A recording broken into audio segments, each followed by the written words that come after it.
后来即卖冰品甲50年前的冰品有啥物无共呢？热量差偌济，要安怎食，身体才无负担呢？继续来看台湾冰品的秘密。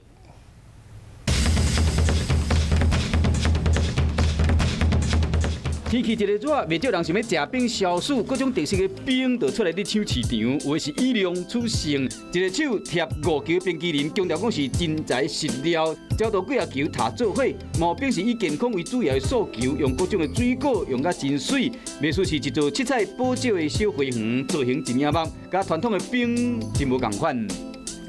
传统的冰品呢，就是成分比较单纯。那现在呢，因为其实让它为了更好吃或颜色更漂亮，好，或者说要更美味，好，所以可以添加了更多的油脂啊。那提醒大家，其实这些都是合法的食品添加物，但是因为我们尽可能的还是少添加。像比较多的油脂的时候，其实也会增加我们的胆固醇。好，所以像是有些人说，哎，我为什么我没有吃肉，但是我的胆固醇会增加？其实很爱吃冰品的人也要注意这件事情啊。 伫庙会公园内面，三国时会看到的爸布，就是伫无添加物的年代被试出来代谢冰淇淋，无牛奶、无油嘛，无添加物，要怎做到像冰淇淋的滋味？阮深入北台湾上大间的乌冰工厂找答案。这会比较多。 口刀夹的骹手一秒了，20秒会使写一粒。伊是乌冰工厂第2代黄志安，逐工天未光就开工，因为乌冰原料蚵仔等要下皮。 下皮了，就爱一粒仔一粒破开，看内面敢有酒空。你若无细字淋入去，规饼就去啊。饼的后生嘛无用用，无用控红豆饼的鸭大红豆，再来洗写好切好的蚵仔，等入去机器内面串做丝。丝串好了后，放入已经伫滚的大鼎内面控头2点钟，再加入迄个关键的秘密武器豆豉粉，好乌饼会使像冰淇淋遐黏遐烤。 那 Q 度来自于，比如说芋头来哈，芋头本身就有淀粉嘛，糖本身也是一个粘着剂，再加淀粉三者合一，加热过程产生构陷的现象。我说加热就是物理的现象，因为我不是增加了所谓的 CMC 增粘剂、乳化安定剂，这个都是